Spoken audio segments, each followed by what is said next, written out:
All right, guys, welcome back to For the Casuals MMA betting show. I'm your host, Fobs, and I'm here with my co host, Ed. And we're going to be breaking down UFC 298 Volkanovski against Topuria. We're going to go from the bottom of the card. So we're going to start off with the prelims Andrea Lee against Miranda Maverick. What do you got in here? I want to hear your thoughts. Okay, so basically, looking at over at this fight, this is just a palate cleanser, just something to get the night started off, because something to just kind of bring the crowd in. But looking at this, Lee's coming into this fight, she's lost three in a row. She's a solid striker. She's gonna use her range pretty well and pretty accurate when she throws her shots. And I think her grappling's been improving a little bit, but Maverick 3-2 in her last five. She's gonna come forward, basically use her grappling, and she's gonna look for submissions all around. And even if she doesn't get the takedown, she'll just keep coming forward and working. But when I was looking at this fight, I think Maverick will be able to take this fight, but I think this is going to be a close fight between these two. I don't think I would lay any money on it, especially with the fights we have throughout the night. So I think Maverick's going to be the pick, but for betting purposes, I'd probably stay away from this one. Yeah, absolutely. I really like your breakdown. I do think Maverick is going to be able to take her down. I have seen that Andrew Lee has been working on takedown defense, so that kind of like scares me a little bit. But just like you said, I think Miranda Maverick just pushes on and puts on the pressure. One thing to note: Andrea Lee is 35 years old, so she's getting up there in age. She's a flyweight, so a 35-year-old is probably not good. Other than that, as far as betting this, I wouldn't touch it. But if Andrew Lee can stuff down the takedowns, she could be live for a KO if she knocks her out. But I don't know. I don't want to bet any of this honestly, so I'm just gonna pass. I'm not interested. Yeah, exactly. I wouldn't pull out all my chips on the first one and then burn yourself out before the night even really gets started. But going on to the second fight, we have Val Woodburn versus Oban Elliott. Who do you got in this one? Yeah, absolutely. I think honestly, both fighters are very unproven. Oban, we've seen him in the Contender Series. I believe was it last year that he came in. Let's see. Yes, 2023. He won a decision. People thought he was gonna KO the guy, but he didn't really do any of that. If I were to pick someone, I would just pick Oban Elliott, just cause the odds. Um, Actually, no. Let me rephrase that. Sorry. No, I would not pick Oban Elliott just because as coming in from Contender Series, being a heavy favorite, I've always feel like honestly sometimes these contenders don't live up to the price. So I don't know how you would justify for Auburn Elliott to cover this price at -305. So I mean, if I wouldn't bet it honestly, but I'm just gonna go with Val Woodburn honestly, just for the gigs. What do you think?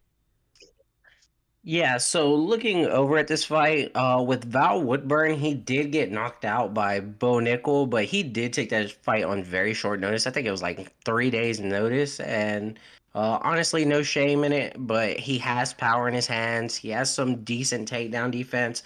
But some of his wins and some of the opponents have faced not really the top level competition. So I don't know how you would justify any of those. But Elliot, I think he's 5-0 in his last five fights, and like you said, he was most likely going to win that fight in the Contender Series. People thought he was going to knock him out, but just won a majority decision.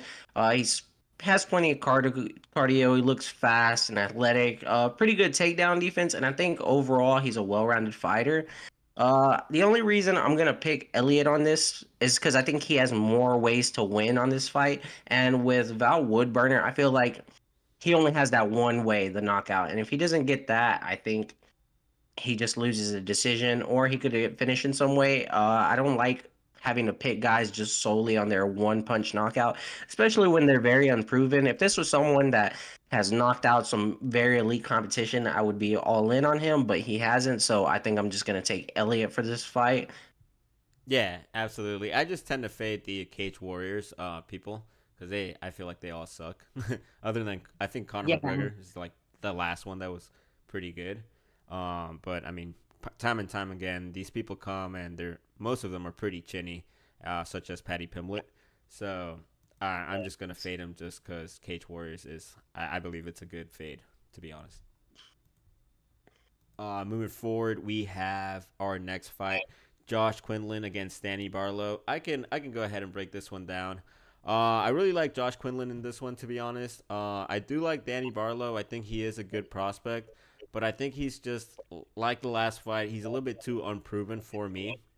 Um, I think he's. I don't think his grappling is great either. I think he just has that left hand of God, like they say. Josh Quinlan, I think he's a pretty good, solid fighter, to be honest. I know Danny Barlow is gonna have the reach advantage of 7 inches, but I think Josh Quinlan is a legit black belt, and he's gonna push forward, try to do the takedowns, and I mean he did lose to Trey Waters, but Trey Waters is like what, like super tall, I believe, for a yeah, like 6'5" for a welterweight, which is insane, you know. But yeah, I think he does. For me, Danny Barlow is a little bit too unproven, and I think Josh Quinlan is a legit black belt, and I mean he's gonna show. And I did see Danny Barlow in one of the regional fights as well, where he got taken down, and I think the headlock was in, but he didn't tap. But if someone that wasn't a great grappler, because I don't remember the name of the guy, but someone who's not really a great grappler, I think Josh Quinlan is a better grappler than that guy that Danny Barlow faced. So we'll see. What do you think? Yeah, I agree with you on that part. Josh Quinlan, I think he just got his black belt. His striking's pretty good. He looks like he has some power in his punches, and overall, he seems like a solid fighter. Barlow, he's coming in on this fight after getting that round one knockout in the Contender Series. Looking over at him, he looks like he's long, rangy, and he doesn't rush whenever he fights. He looks like he stays composed and finds the finish. He has a lot of finishes on his record and pretty solid BJJ.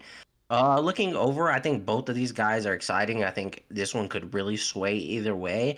Um, I was on the fence on this one. I think I was originally with Barlow, but I think Quinlan has better chances of winning. I think he could submit him or catch him in something. So I think Quinlan will probably be my pick on this one. Yeah, I convinced you. Yeah, I was on the fence and I was like, you know what? Maybe you did convince me on this one. Yeah, absolutely. I just think like he's faced the better competition as well too. You know, like obviously Yeah, that as well. we're not gonna count Jason Will or Jason Witt because it's Jason Witt, but like I said, the Trey is like 6'4" welterweight, which is absolutely massive for the class. 6'5", excuse me. So how tall is Danny Barlow? Do you know? Let's see.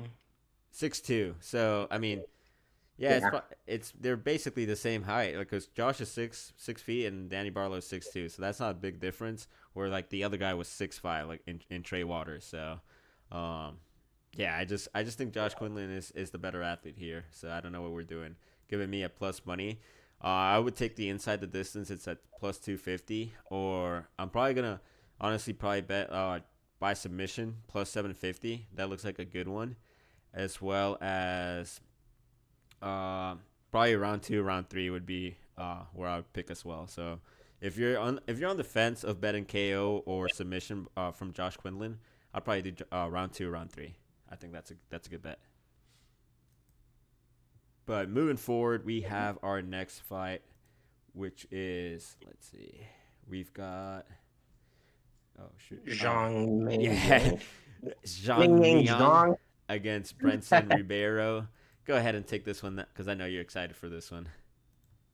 Yeah, so whenever I was looking over at this fight, Zhang is coming on this fight as a 9 fight winning streak. All of those have come by finishes.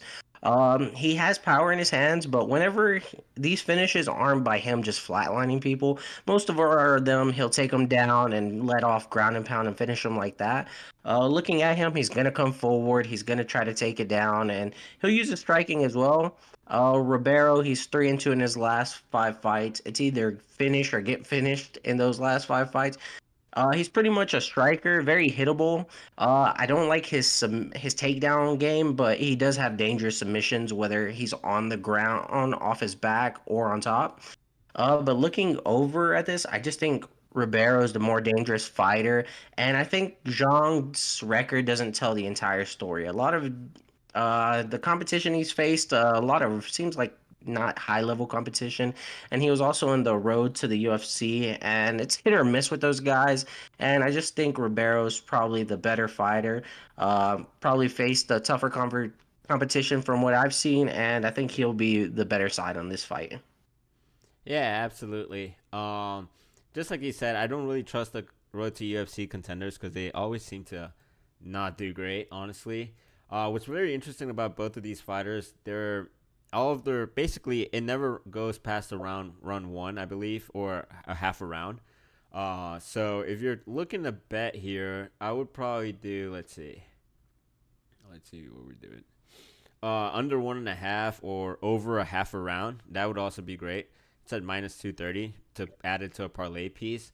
I'm also sticking with the Ribeiro pick. I like him as well. He has good power in his hands, and I think he's faced a better competition. I mean, if you go back and look at his opponents from basically the last two fights, he beat Bruno Lopez, I think is a legit fighter who should be in the UFC, and then he beat Joao Paulo Fagundes, who was 7-1 at the time he faced them. So if you look at he's just faced a better record, like you said. And now Mijang, like you said, not that great. I mean, he was 14-6 and beat someone that was 1-3. Like, what are we doing here? Like you should be facing people that are like 10-5 or somewhere up there, 12-6 or something like that, but not 1-3. Like, come on. So I just think the line is, I don't know what the hell they're doing with the line. Ribeiro is even at this point too. So if you want to take Ribeiro by submission, I think that's he's plus 105. More money came in on Zhang. If you want to bet Ribeiro by submission, that's at plus 550. I think that's a good bet. Or just Ribeiro money line, but I think I'm just gonna do the over half a round at minus 230 and parlay it with something. I think that's fair. I think so, especially because most of these guys, most of it ends in the first round. Looking at it, it's pretty crazy. I'm pretty sure this doesn't go the distance, but I think this is an exciting fight. I think it straps us up for the upcoming fights, especially because I think everything picks up after this fight, Mm-hmm. especially because I'm looking forward to the next one. Yeah, absolutely. Well, go ahead. Break it down since you're so excited for this one. Okay, I know I give a lot of crap to the road to the UFC guys, and some of it is fair, some of it's not. But Ringe Nakamura versus Carlos Vera. Ringe, what can I say? He's 8-0, coming off a unanimous decision win against Fernando Garcia, where he looked very dominant. This guy is pure great. I think he's powerful. He's got good striking, a great wrestler. Competed all over in the international level in wrestling before he even transitioned into MMA. And he also has good BJJ, and he's just a well-rounded fighter everywhere. I really like this guy. And looking over at Vera, he's 4-1 in his last five pro fights. I think he suffered a loss against Brad Katone on the Ultimate Fighter, if I'm correct. Yes, correct. But looking at him, he's very athletic. He's a striker. He's gonna move around, throw kicks. His takedowns aren't really the best, but he does have submissions off his back that he could be threatening with.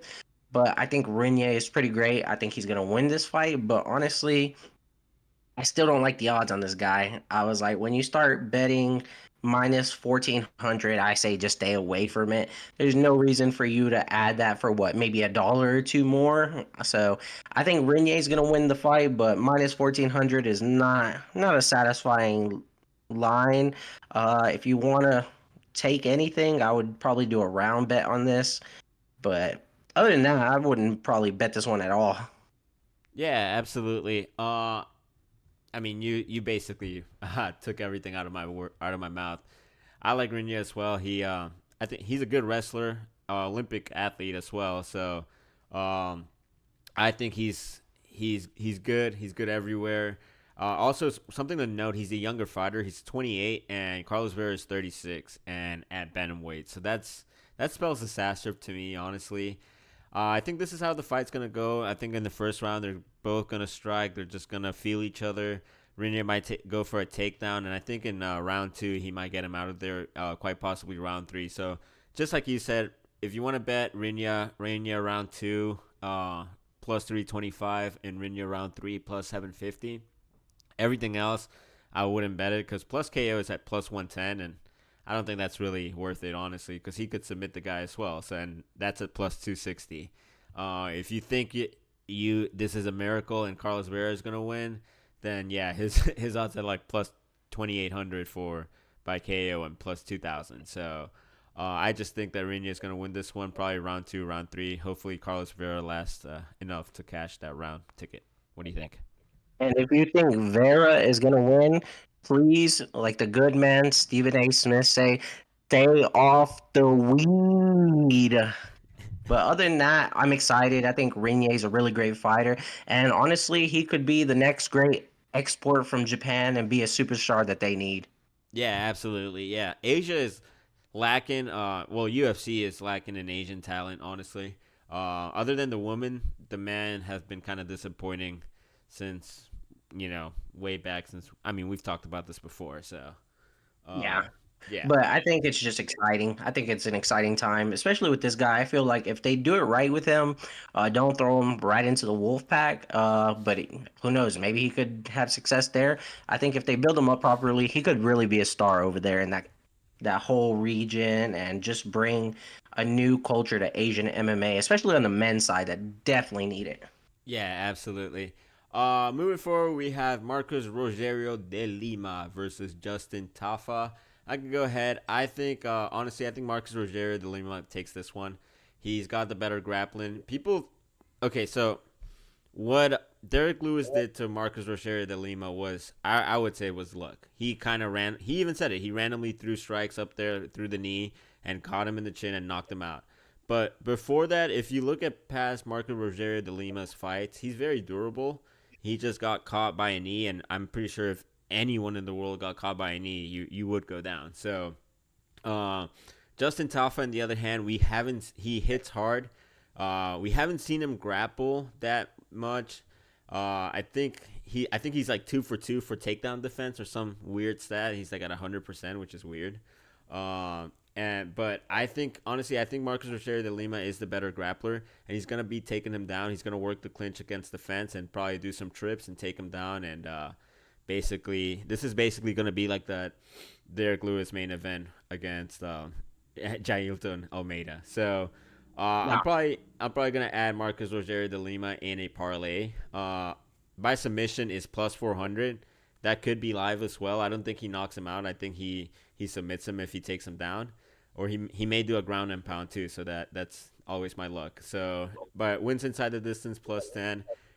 Maybe you do a round bet on this one as well. Round two plus 550. Round three plus 1,200. Or if you wanted to by decision, it's at plus 550 as well. So which is more than likely the case if he starts tripping him up and Justin Tafa defense. But like I said, we haven't seen Justin Tafa on the ground on his back, so we don't know if he's a complete fish and he gets submitted right away, or if he actually knows how to defend submission threats. So I wanna bet that he's a fish. So official pick Marcos de Lima by submission. What do you got? okay, so looking over this fight, when I was looking over it, we already know Marcus de Lima. He got caught by that beautiful meme of a flying knee by the whale Derek Lewis.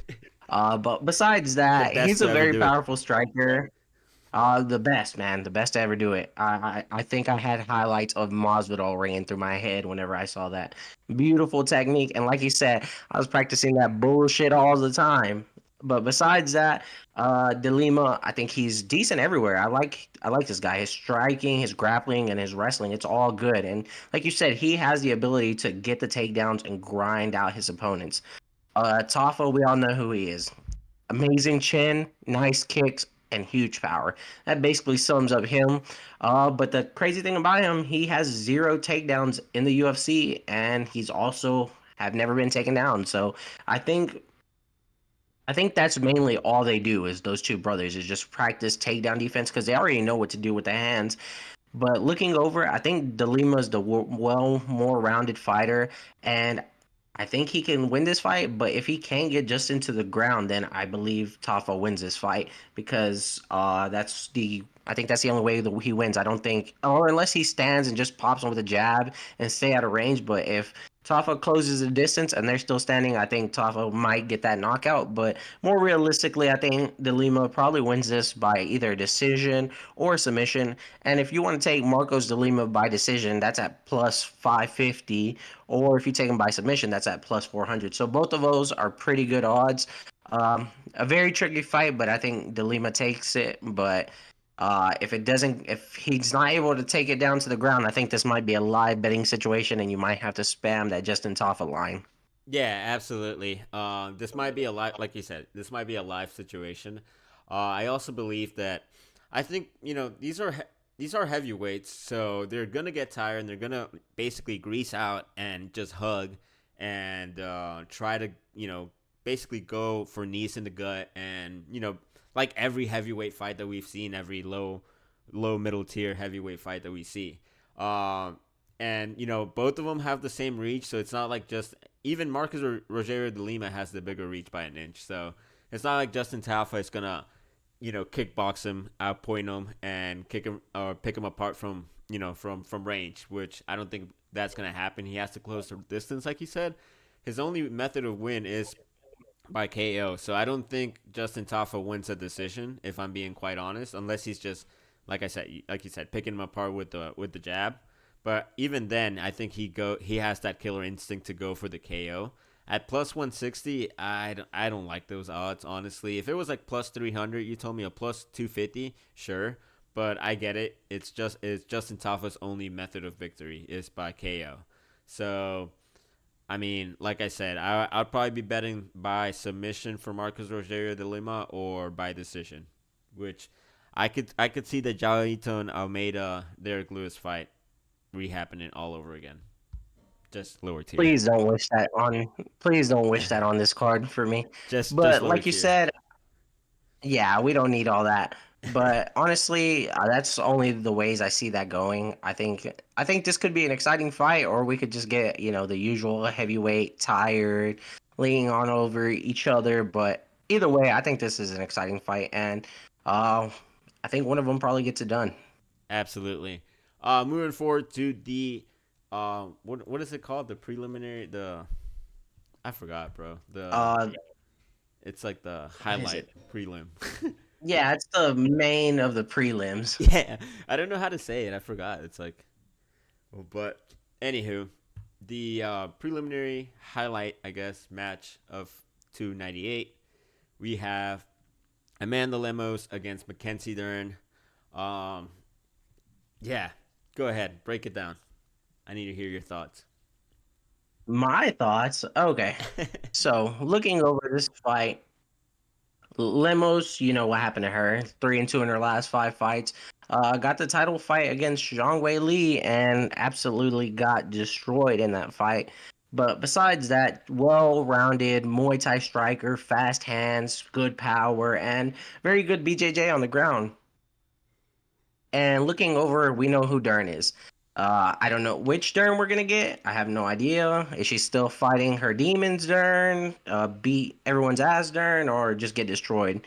So basically, she's phenomenal at her BJJ. She's one of the best women with her BJJ. She's very tough. Her striking is okay, but her takedowns are cheeks, man. I think a 14% accuracy on her takedowns.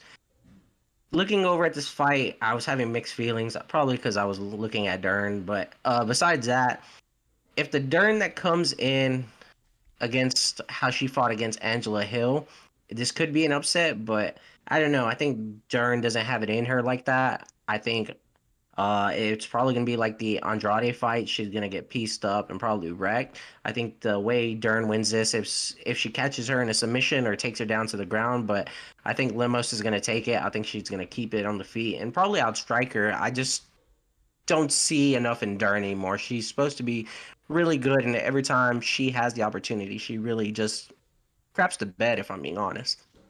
Yeah, absolutely. The way I look at this fight, honestly, we know who Mackenzie Dern is. We know who Amanda Lemos is. They both have an equal opponent in Andrade, and I mean Andrade basically standing rear naked choke, submitted her, and that was the end of Amanda Lemos at that time. Do I think Andrade is a better grappler than Mackenzie Dern? Probably in competition, BJJ, no. You know, but I think the way that Andrade set that up was with her hands because she is lethal with her hands. You know, I don't think Mackenzie Dern has the ability to be lethal with her hands. So, like you said, she has 14% takedown accuracy. I don't like that. She has come out and said that she's gonna be a Khabib. Basically, is what she said, that she's gonna try to take down and take down and take down and grind people out. That's what she said. That's what she said in her recent interview. Honestly, I think Amanda Lemos takes this one. To be honest, I'm more confident in her than I am in Mackenzie Dern. She has the bigger reach. She's gonna outstrike her, pick her apart from distance. She still hits hard, even though she is getting up there in age. She's 36, so I don't like that. But again, I don't think Mackenzie Dern has made the necessary improvements with her striking to to lead with that 1-2 and then try for a takedown instead of just spamming takedowns and probably throwing naked kicks or whatever. So my pick is Amanda Lemos. Right now, by KO plus 175 is not too appealing to me. If it was like 200 at least, sure, I'll spam it. But plus 175, not too appealing. Maybe I add Amanda Lemos, but I think I'm gonna stay away with betting this one because I don't want to rely on women's MMA. You never know what you're gonna get. You might think it's the right read, and then it's not. So, yeah, that's all I'm gonna say on that. We've been burned too many times by them. Yeah, absolutely. And even round props like Lamos round two, round three, like no, like I'm not doing any of that. So just yeah, I'm just gonna sit down and watch. I may add it into a crazy parlay or do maybe we can do the ladder challenge in this one. Oh Uh, yeah. but yeah, that's it. That's not for me. Moving forward, we have two of our favorite fighters, so we're kind of torn up on this one. Anthony Hernandez against Roman Kopylov. Um, yeah, they were supposed to fight. It got canceled. Anthony Hernandez was supposed to fight someone else. That got canceled. Kopylov came in. I think he's coming in short notice. I'm pretty sure, right? He hasn't had a full Yeah. camp. Yeah. We know who both Yeah, of because it was them. supposed to be Ikram. Yeah, exactly. We know who both of them are. In my opinion, I think Anthony Hernandez takes this one. To be honest, he is the much better fighter. He is the much better grappler. Roman Kopylov on his back is horrible. His takedown defense is it's okay. It's not the best, and it's not you know excellent either. But I think Anthony Hernandez is the better grappler. He is the better athlete in this fight. They both have the same size reach, so it's not like Kopylov is towering over him. They're both the same height. Hernandez is the younger fighter by 2 years, but I just think Anthony Hernandez. I see a lot of potential in Anthony Hernandez that he can actually like go for a title run. He might not win the title, but he might go for a title run. And I'd probably add Anthony Hernandez in a parlay money line, or I'll probably bet him round two, round three. It's a plus 350, plus 75, plus 575. What do you think? Okay, so was very conflicted in this fight. Uh both guys amazing. Enjoy watching them both. Roman Kopylov obviously has won me money before, so I hold him to a higher standard, to a bond, to a blood oath. But Fluffy Hernandez, man, he's a beast. He's a dog. A very amazing grappler. I think he averages about 7 takedowns a fight. High level BJJ, and on a 4-fight win streak. Both of these guys are a 4-fight win streak. Mm-hmm. Roman Kopylov, his 4-fight win streak has been pure destruction. Just destroy everyone and everything. Like you said, the only thing I don't like about Roman is that his takedown defense. I think it's improved, but is it enough to challenge Fluffy Hernandez, who's a great grappler? It's very tricky. I think if Roman's gonna take this fight, we already know the path to victory is keeping the fight on the feet, and that's his only path. If this goes down to the ground, I think it's a wrap. Yeah, I think this is absolutely. gonna be a really fun fight. Both guys win streak. Both are tough. Both have nice finishes. And I think I've learned from my mistakes. I always make the same mistake when it comes to a good Hispanic contender. I always fade them and I lose. So I think I learned my lesson next time because I'm riding with Roman fucking Kopylov on Oh that. Nah, my I'm just kidding. goodness. Fluffy Hernandez is going to be the pick. I think he's just. I think he's gonna take him down, and I think he's gonna grind him out. Maybe a decision win or submit him. But the only thing that is he can get hit trying to go for the takedowns, but I think he's going to be able to get it. I think he's just a far better grappler. And Roman Kopylov, obviously coming into this fight on short notice, doesn't help him or doesn't make my expectation better. So I think Fluffy Hernandez is going to be the pick. I'll probably parlay him in something, but no matter what, I'm gonna enjoy this fight. Win, lose, or draw, I'm gonna enjoy whoever wins this fight. I think whoever wins this fight probably gets a top 15 opponent next. Yeah, absolutely. Yeah, you got to strap in because all of these next fights are so good. And we started off with Hernandez for to open the main card. Now moving forward, we have Merab Davishvili against Henry Cejudo.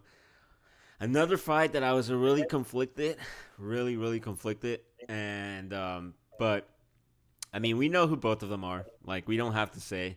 Cejudo, great wrestler, Olympic wrestler. Merab, just a cardio machine, puts it on people, goes for the takedown. I'm riding with Merab in this fight. I just think that Henry Cejudo's time is up. He is 37 years old. Yes, he did good against Aljamain Sterling, but man, Merab and those people in that gym. I don't know what gym it's called. I always forget. I'm sure you can look it up and let me know. But Merab and Aljamain in that gym, man, they're on some different Sarah PEDs, man. Jiu-Jitsu? What? Isn't it Sarah BJJ or Sarah Jiu-Jitsu or something like Yeah, that? something like that. They're on just different juice out there. I'm just gonna put that out there, man.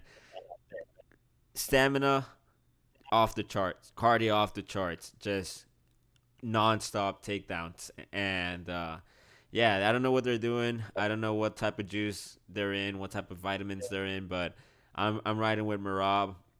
The way you bet this fight is basically you can either do Marab in a parlay because I think that's a more confident pick, or I think Marab by decision as well, -145, or even if you wanted to do because you know we've seen the Henry Cejudo last fight and he lost a split. So this fight's gonna be evenly contested in my opinion. So even if you want to put $10 on Marab and then or one unit to and a unit on Henry Cejudo to win by split decision. So Marab by split decision is at +500. Henry Cejudo to win by split decision is at +1100. I don't think you can go wrong with that. I think that's actually what it's gonna come down to be. What do you think? Okay, so like you said, very conflicting fight. Both of these guys, I love both of these guys. I've watched both of these guys for a long time now, and I enjoy both of these guys. Some people think Marab is boring, but I disagree. I think he's amazing. Marab, funny guy, but he's also don't let those jokes and everything deter you. This man is a machine. They call him the machine for a reason. 7 fight win streak. He gave freaking Piotr Jan those war flashbacks when he came to shake his hand after the fight, thinking he was going to take him down again. Marab is the machine. Endless gas tank. He's going to nonstop wrestle. And he has some pretty good striking, but the bread and butter is the takedowns. If he can't get the takedown, he's going to just shoot and shoot and shoot. If you stuff one, just know another one's coming right back. I know the UFC isn't a big fan of this guy, but I think he's hilarious. I think he can bring people. I don't care if you don't like his fighting style. I think he deserves the next title shot if he wins this fight. Triple C, Olympic champion, Triple bantamweight cringe. champion, flyweight champion, and he took off about 3 years, retired. Some people thought it was because of money and stuff like that. Maybe it was just because he wanted to be retired, but he came back, lost that close fight against Aljamain Sterling. Some people thought he won. I thought he lost that fight watching it live. But Cejudo, we already know, Olympic gold wrestler. I like his striking. I like that he mixes it up before he goes to the takedown. But I just think that if Aljamain could take Cejudo down, I think Marav will just go nonstop at him. It could be like the fight where Marav fought Jose Aldo and they just held him up against the fence the whole time. But looking over it, I think Cejudo made a big mistake. I think he wasted some prime, valuable years where he could have made the case to be one of the greatest UFC fighters of all time and get himself on that GOAT list. Now he's 37, he's slowing down, and he says if he loses his fight, it's most likely wrap for the career. And I think that's what it's going to be. I think he wasted the prime years in retirement and coming back against someone like the Machine. Marab, who's been motivated, who wants that title fight, and probably just going after it. Maybe a little bit mental health problems with him. Just a joke. But I like Marab. I think he's going to take this one. I'm pretty sure it's going to go to a decision, but Marab is a machine. And I'm excited to see what he's going to do. Yeah, absolutely. I think like I said, the only ways you bet this if you're a Henry Cejudo fan is for him to win by split decision, and then I think Marab as well because I think that's his own like his. Yes, he has a lot of method of winning, and he is good everywhere, but Marab we don't know him as a KO artist or a submission ace, and Cejudo. I mean, he fought Aljamain, and you saw that too. That we don't know. Like it was pretty competitive. They both took each other down. They both held each other against the clinch. And I think that's what's gonna happen. It's gonna be a repetition of that. Marab is basically a smaller Aljamain Sterling, if we're being honest. So coming from the Yeah. same camp, coming from the same gym, like I said, those people over there have unlimited stamina. Cause so does Aljamain. It's something in the water, I'm gonna say, or some nutrition. So it's the good doctor. I just think Marab by split decision is a good bet. And now we have your favorite fighter, Ian Gary against Jeff Neal. Go ahead, take it away. Me, I was like, shouldn't the best go last? But I got this. Okay, so looking over at this fight, very conflicting again. Some of these are good matchups, and Neil 2-3 in his last 5 fights, but that doesn't really tell the whole story. It's coming off that submission loss against Shafkat where he looked incredible. I think he gave Shafkat probably his toughest challenge yet. I think so too. He rocked him plenty of times. At times, I was thinking Neil could be winning this fight, but eventually got finished at the end. Shafkat is a monster, but to be able to stand up to a level of a guy like that is incredible. And like we know, he has very good. He's a good striker with good volume, and he has that fight-ending power. And he also uses kicks if he's at range. And time, hold it, let the beat drop. Ian the Cut Gary. We know who he is. Cut. Undefeated fighter, 13-0. I don't even know if you could really call him a prospect at this point. He's been in the UFC for quite a while, 6 fights. I would think he's a vet at this point. He's a rising He's contender. coming off. Yeah. So he took out Neil Magny. I mean, he destroyed his legs and basically destroyed Magny throughout that fight. I think he's a very good fighter. I think he has accurate striking, fast hands, and has knocked out plenty of people. But he doesn't flatline them. He mainly gets them by using his speed and his technique. If this was the fight week previous where he pulled out when it came out, he was a cuck and all that stuff and he wasn't just focused on everything, I think I would be all in on Neil.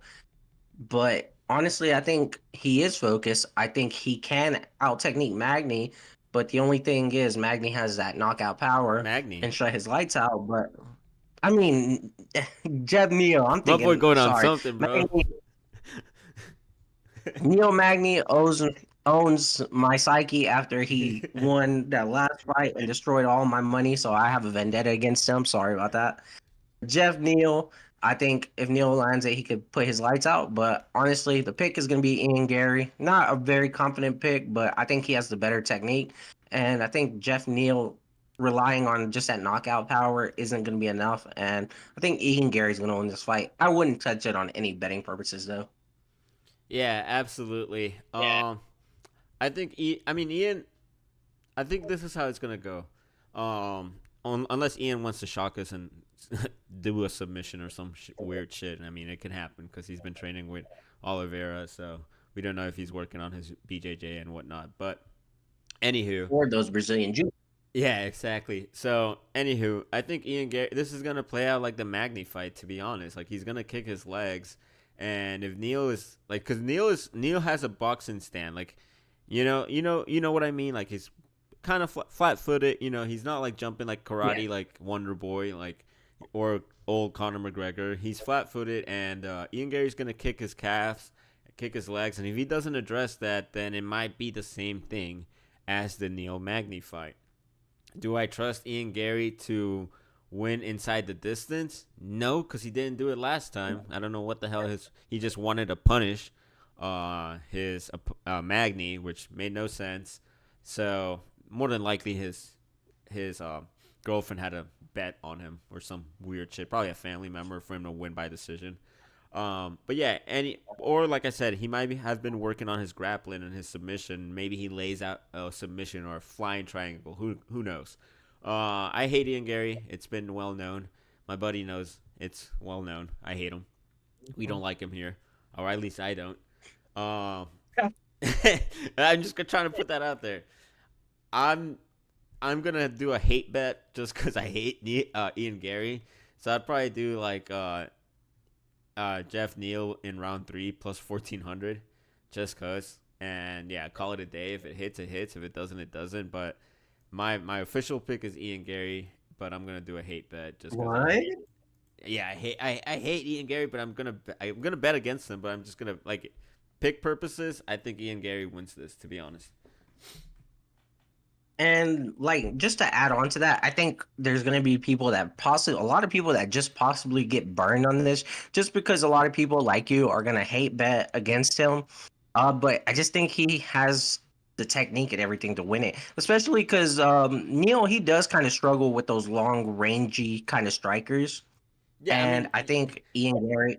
I I think you might Yeah, be go ahead. right, but like the reach is identical. The reach is the same. Like it's not like Ian Gary has a massive like 80-inch reach and he has like 6 inches on Jeff Neal and towering over him. He's just taller than him. Yeah, but it's just like the boxing stance and everything. Yeah, but that's what I'm saying. Like I don't think it's gonna be more like his punches. I think it's more gonna be like his kicks, Yeah. because he's gonna be longer in the Yes. legs. You know, so Yeah. That's exactly what I'm thinking. yeah, exactly. So that's what I'm thinking, and I think he's gonna kick his legs, and he might kick him in the body, and that can make Neil go down. And if he's been working on his submission, I could just see him like doing a GM3 and grabbing his neck and submitting him. You know, so Yeah. I like plus 750 Ian Gary just by submission. Just I don't know. I don't know why I'm seeing this, but I don't know if I want to bet that. I may just stay away to be honest, but Well, I'm just gonna hate bet round three. Neil with his hands of steel to knock him out. uh, but yeah, we can move on from this one. Next fight we have is Robert Whitaker against Paulo Borrachina Costa. Um, yeah, I mean this is another fight that I was conflicted. Honestly, like we know who Costa is, we know who Whitaker is. Um, was the Dricus Duplessis a bit of a fluke for Whitaker? Maybe. Who knows? Whitaker does have a lot of wear and tear, so it wouldn't surprise me if he's already declining. You know, um, he's not old per se. He's 33. So and Costa's 32. Did Costa just sit out just because he was juicing and cycling? That's another question. I mean, he looks damn good. Usually here on the podcast, if you've been out for more than 6 months, we kind of fade you because that's usually how it goes. And because I mean, last fight that Costa fought was at UFC 278, and we've had 20 paper. 2022. Yeah, we've had 20 pay per views since then because we're at UFC 298. So, um, yeah, so that's my thing. It's like you've been out for a long time. Have you been working? I mean, clearly he's been juicing, so we know that. Cuz he looks juicy, dude. Like he looks like he's been in the extra vitamins. Um yeah, I think honestly if I'm going to bet something in this fight, I might bet for the fight to go the distance. It's at minus 130. Probably put it in a parlay. I think Robert Whitaker in my opinion, should be smart enough to not get knocked out again. Uh, I don't I don't think I see Paulo Costa like running up on him like like Rikus did and start punching him and just bull rushing him. I can also see Costa trying to take him down and putting like showing him different levels. Do I is that very likely? Yeah, not really, but I can see it. So we don't know which Paulo Costa we're gonna get, and for that, I'm gonna stay away from this fight, or either bet fight goes to distance. But I don't really have a winner in this fight, to be honest. I can't predict it. What do you think? Jesus. I don't, dude. Okay, It's just so even. and Like I can see Costa so since knocking you him don't out. have a Like I can see Costa knocking him out. I think this might have been the decline of Robert Whitaker. That's what I'm like. I can't like I can't think like is it the don't make decline? a pick. There are rules on this place. Go ahead while I make my pick. Okay, so looking over this, like you, very conflicted. This is a very weird, interesting fight. Robert Whitaker, 3-2 in his last five fights. The only people he's lost to is champions. Adesanya, champion. Dricus, champion. And that's the only people he's lost to in years. So looking at that, but that last fight, I still can't even believe it. I think even if they fought today, I don't know why. I still feel like Whitaker wins that fight. But like you said, this could be the decline of Robert Whitaker. I mean, the guy has taken a lot of damage. He's still in his pretty good prime years for a fighter, 33 years old. Hmm. I like his striking, solid volume. He mixes his takedowns good. I think he has like 12 in his last six fights, so you know he mixes it all up. The only problem I have is his chin going? Is it finally catching up to him? Is this gonna take away from his confidence? Because that loss was very shocking. I don't think we've ever seen Robert Whitaker dominated like that, or at least not until that first Adesanya fight. Yeah. And Paulo Costa, like you said, we fade everyone here that takes off a long layoff. And the last fight he had was that weird fight that was very entertaining. I thought it was amazing. The Luke Rockhold fight. Paulo Costa has more canceled fights than he does fights in the UFC. But I'm surprised this fight's still going on. I'm still waiting for the notification saying it's off. But like we know, Costa has a ton of power. He's going to throw good amounts of volume. And looking at over, he looks good. Like you said, he could have been juicing on that time off. He looks amazing. He looks like he's been working. He's going to come forward, and he has like an 80% takedown defense, which is really good. I think Robert Whitaker has all the tools to win this fight. I think he's a better fighter. I'm just worried to see if he's on that downward spiral. And Costa being out for so long doesn't make me so confident. And especially, I feel like Costa recently, who was his last really big win? I mean, yes, he beat Luke Rockhold, but before that, his last real win against a competitive fighter is Yoel Romero. That was back in 2019. Other than that, lost to Adesanya, lost to Vittoria. I feel like Costa just kind of falls short every time he fights a very competitive fighter. I think Paulo Costa could win this fight. I think either guy is a good pick.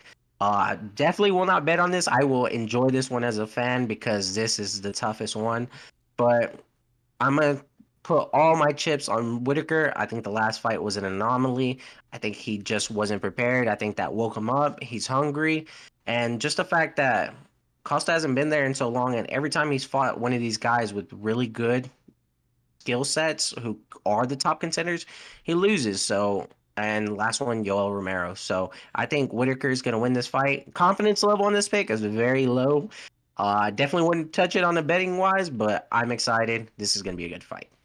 Yeah, I mean, I think one thing to notice too about Costa, which I sided a little bit more with Whitaker. I'm still like undecided. Was his fight against Marvin Vittori? We don't know. We don't like when we think about Marvin, we think about the chin that he has, right? Amazing chin, can take a punch.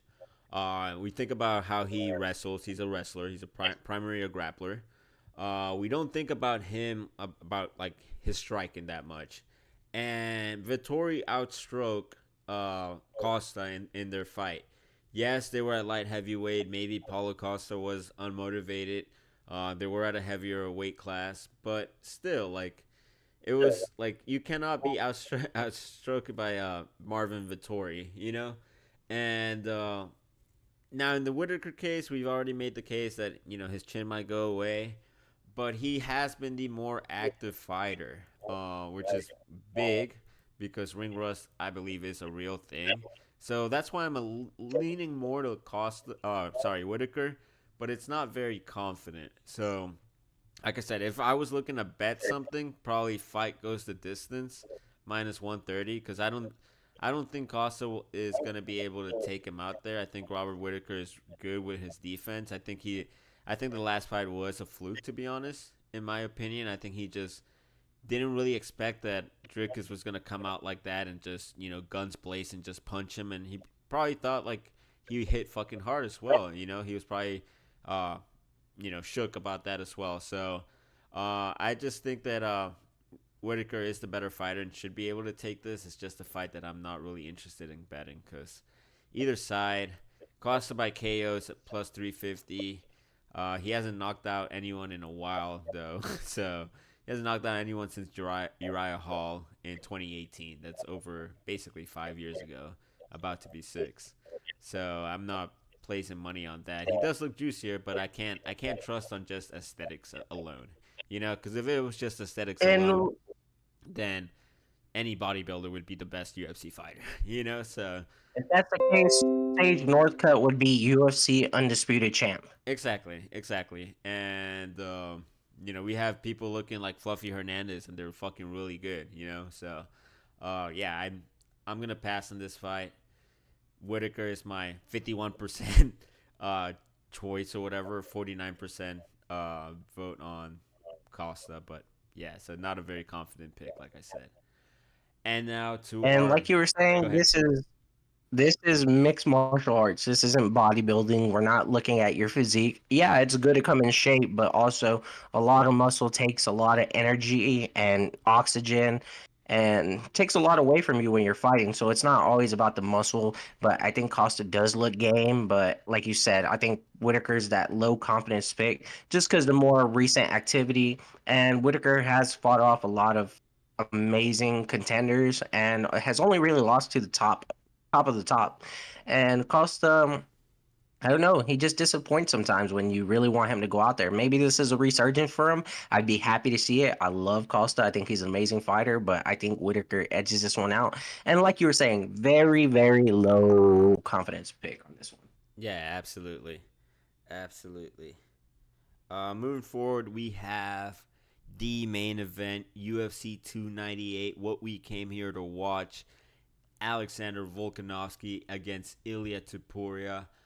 A great match. Another one of these fights that we're just like, man, who am I going to pick? Who am I going to pick? Reading about it, watching tape over it. We know who both of these fighters are. Alexander Volkanovski, a generational athlete, to be honest. And, Ilya Topuria, a very, very talented upcomer, title challenger. My main concern is Volkanovski, man. 35 years of age, coming off a knockout against Islam Makhachev, head kick. Did that maybe start the demise of Alexander Volkanovski's chin? Maybe. And I think my main concern, because everyone says, yeah, but like people get knocked out and then they come back and they're fine, such as like Islam and stuff. Yes, yes, that is true. But my main concern was that he genuinely got kicked by a welterweight. That's Islam Makhachev. Like, if we're being serious, he is a welterweight. You know, even probably like weighs 185 to be honest. So he's probably like a middleweight, walking around like as a middleweight, 185. And Volkanovski is not the biggest featherweight either. If he had gone, if you had told me he got knocked down or knocked out by, let's say like Max Allen, someone from his weight class, then I would be like, okay, well, he can recover from that. But he got knocked out by basically a person that walks around in middleweight. Just he is fighting at lightweight. He got head kick, and yeah, after that, he's been battling all these demons, his depression. He wants to fight more. Um, he wants to get in there more, drinking, coming off the couch. Meanwhile, we have Ilya Topuria, who's very confident, and I don't think he's cocky. I just think he's confident, and I think honestly, I think he takes this one. I don't think he knocks him out. I don't think he finishes in round one. I'd be very surprised if he does. I think this is more of a one of those other split decisions, or by decision. But who knows? He could come out there and starch him, and that's the end of Volkanovski. But I honestly think that at Ilya Topuria takes this one. What do you think? Okay, I'm very excited for this fight. Very conflicted as always. Everyone is split between this. The whole MMA community is either Topuria or Volkanovski. So when I was looking at this, El Matador, 14-0. He's very exciting. I love this guy. He bleeds superstar. He's coming off that destruction of Josh Emmett, where he just beat him to the whole fight, basically destroyed that man. Really, I like this guy. Like you said, very confident and brash, and he has the skills to back it up. If you have the skills to back everything up, I don't think it's being cocky. I think you're just confident with what you know, what you've worked all your life for, and I think that's just him. His boxing is excellent. He's super dangerous on the feet. Not only that, he has excellent wrestling. He ragdoll Bryce Mitchell all over the place, and even got takedowns on Josh Emmett, who's supposedly a very good wrestler. And Volk, we already know, 3-2 in his last five, but the only two losses are against the champ at lightweight, Islam Makhachev. So you can't really dock him on that. But other than that, he's undefeated at featherweight. He's a destroyer. He destroys everyone at featherweight or beats them pretty convincingly. He's a true marauder. Volk is amazing everywhere. Fast hand speed, his wrestling skills are amazing. And if we're talking about pound for pound, he is one of the best in the world. I don't know. You can match him up with so many UFC fighters and think that he can't match up with them skill for skill. 50-50 fight. The only thing is, I'm worried about Alexander Volkanovski. He's coming off of that knockout head kick, like you said. It's only been 3 months, and that's a fast turnaround. How is his mental, like you're saying, drinking, coming off the couch? And honestly, his age isn't helping him anything at all. I saw something recently where it said like people over 35, I think, They're in like two title and fights are like twenty-one. 2-28.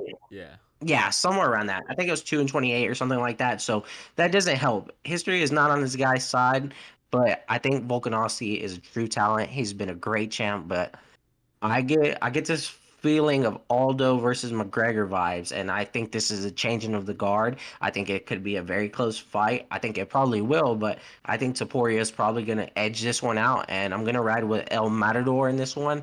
He's a great fighter, and honestly, if this guy is going to be our next champ, I can't be upset about it. The dude is amazing. He has the confidence. He has the swagger, and we're gonna get UFC Spain soon because of this guy. So I'm looking forward to it. Ilya Taporia is the pick, and I'll probably put him in a parlay. Honestly, I think he is very good. He has everything to back up this fight, and I don't know. I just feel like the age is gonna catch up to Volk. If it doesn't, then hey, that just proves how great he is. But regardless, if Volk loses his fight, we can't take nothing away from him. Probably the greatest featherweight champ in history. I'll give him that. I think he's better than Aldo or anyone else that came before him. I think he is the standard. But I think Topuria is gonna take this one out, and I think we're gonna have an and new this weekend.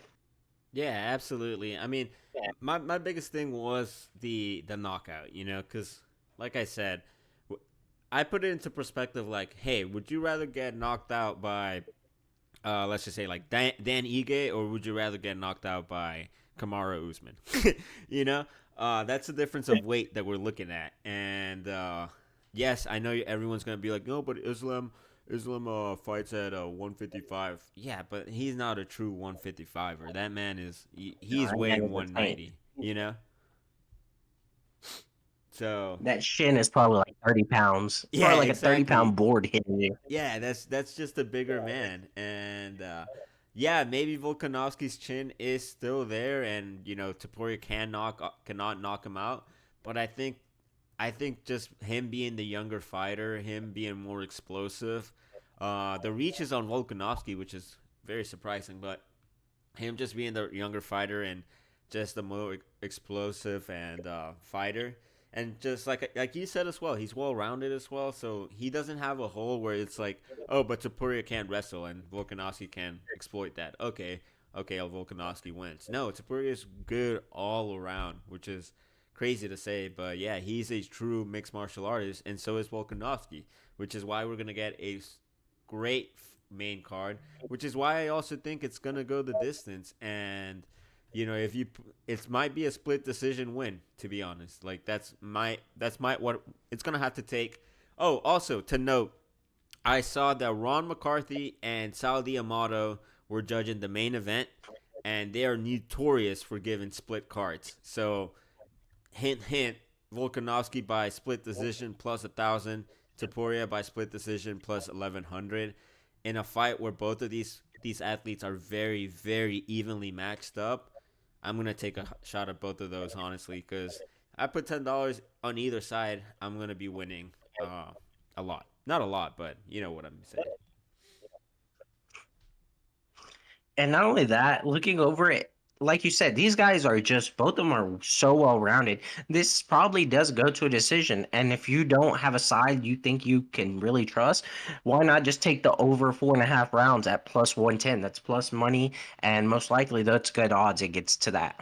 Yeah, but yeah, so then that's what's like a little bit fearing because, dude, it's Sal D'Amato. He might give a 10-7 in round one, and then Ron McCarthy might have it tied, and then we're going at split this, and then gives him a 10-7 for Volkanovski, and we're going at split decision. So that's what I'm saying. Like this fight, like either fighter can win by split decision because these judges, McCarthy and Sal D'Amato, are notorious for bad cards and for having split cards or having cards that don't even make sense. Volkanovski could be winning round one and they give it to Topuria for round one, and then vice versa. Topuria could be winning round five, but they give it to Volkanovski. Like it's just going to be one of those weird cards that are going to be rated. Mark my words. And you're gonna be missing out if you don't put the plus split decision. Honestly, at plus 1,100, plus 1,000. Those are just the wilder bets that I would do, but I'll probably put Topuria in a money line. I'll probably do the all. Yeah, let's talk a little bit about some parlays that we might place. I'm probably gonna do the all Georgia parlay plus 203 Ilya Topuria Mirab Davishvili money line. I think that's a great play. What do you got for the people? We need to give them a winner. So, looking over at everything, I was like, oh, this card's kind of tricky, but I would say Ilya Taporia and Volkanovski go over that 4.5 rounds to play it safe. That's at plus 110. I would also say you put Marab in there because all Georgia. I was like, so we're going to support Marab throughout this. And not only that, looking over the other line I would put in, I think Ian Gary does get it done. And going over that, that puts you at plus 335. So I think that's pretty good bang for your buck. And if you Mm-hmm. want to go even more, and you could even add Fluffy Hernandez on this one and get it plus 509. I would probably do Alexander Volkanovski and Taporia over 4.5. Anthony Hernandez, Marab, and Ian Gary. Um, one unit, $10, get you $50 right there. Yeah, absolutely. Yeah, like you said, or even if you want to play it a little, just a two legger parlay. If you want to follow my Mhm. pick, John Quinlan, money line plus 168. Maybe you're confident in Marab getting the victory. That right there puts you at plus 287. And then let's just say you want to throw in a Anthony Hernandez to the mix. Three legger plus 442. That's actually not a bad parlay. You put $100 and you're gonna win $441.96. So pretty for us, obviously. These are our odds at Bovada, because yeah, because just we're just gonna leave it at that, just cause. Um, Yeah, disclose information. yeah, just cause. But yeah, like I said, all of this should be a really, really great fights. There's a lot of fights that were a little bit torn. A lot of favorites in there as well, but it is what it is. It's the fight game, not the friend game. And I'm looking forward to this fight card. It's finally a good one. We've been suffering through some bad ones, and we're not even gonna recap last week because it was a little bit embarrassing. But yeah, this is it. I feel like this week we've been seeing it straight, and I think we are good to go to make some money. To recap, we both have Miranda Maverick. I have Val Woodburn. He has Oban Elliott. We both have Josh Quinlan. We both have Ribeiro, correct? Yes. Okay, and then we both have Rinya Nakamura. We both have Marcus Rogerio de Lima. Is that correct? Yes. Okay, we both have Amanda Lemos. We both have Anthony Hernandez. We both have Merab Davishvili. We both have Ian Gary, even though I'm going to hate bet. So I'm going to pick Neil for the bet. But this is just if you were to tell me who is going to win. We both have Whitaker for the co-main, and we both have Ilya Topuria. So the only fight that we disagree is the Val Woodburn Oberlin Elliott. So that's a little bit scary when we're Yeah. when we're agreeing at all fights, because that means that either A, we're gonna kill it, or B, both of us are gonna get burned, and then I'm gonna come up like either 1 unit short of my friend here Ed, or I'm gonna come up 1 unit high because of Val Woodburn winning. So unless it's a push and it's a tie, then which I could probably see happening, honestly. But yeah, guys, once again, please feel free to comment, hit the like, hit the share, follow us on X. I'm at FTC Fobs. My boy is at FTC ED1. I said that weird, but whatever. Yeah, FTC Ed one. Yeah, Whoever has the FTC Ed, I'm coming for you. yeah, Trust me, I will get that. I'm gonna exactly. get that handle and you're done. I was like, but other than that, it's a good fight card, very exciting. I say if you have nothing planned, which if you don't, why aren't you watching this? And even if you do have something planned, come on, this is better than whatever you have planned. Hmm. But definitely crack the cold ones out. Enjoy a great night of fights. This is something we've been waiting for, especially like you said, these last couple of cards have been ruthless on us.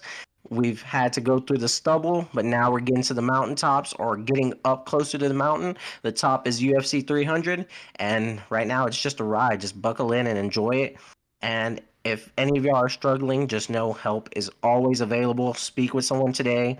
1-800-662-4357, the Gambling National Hotline. They would be there for your needs if you ever need it. Don't take this as a financial advice. This is all for the fun and love of making some money and also the betting purposes and just the love of fighting overall. But really good fight card, and I'm excited to go through this whole thing. And if anybody there wants to discuss anything, hey, the DMs, the post at me, at Fobs, it's all there for us. We'll definitely be there. Yeah, absolutely. Just bet where you can lose. By the way, guys, don't go too crazy. But yeah, it should be like you said, should be a great fight. Fight card at least. Great pay per view. Really looking forward to the next couple of weeks as well. We have a lot. We have Moreno. We have UFC Mexico. We after that it's not that great, and then we have UFC 299. I mean, I'm being honest. Like after that, it's Jairzinho Rosenstrike against Shamil Gaziv. I'm so That's a solid. That's some. The rest of the card is kind of solid, but not the best, yeah. It's a solid card to get.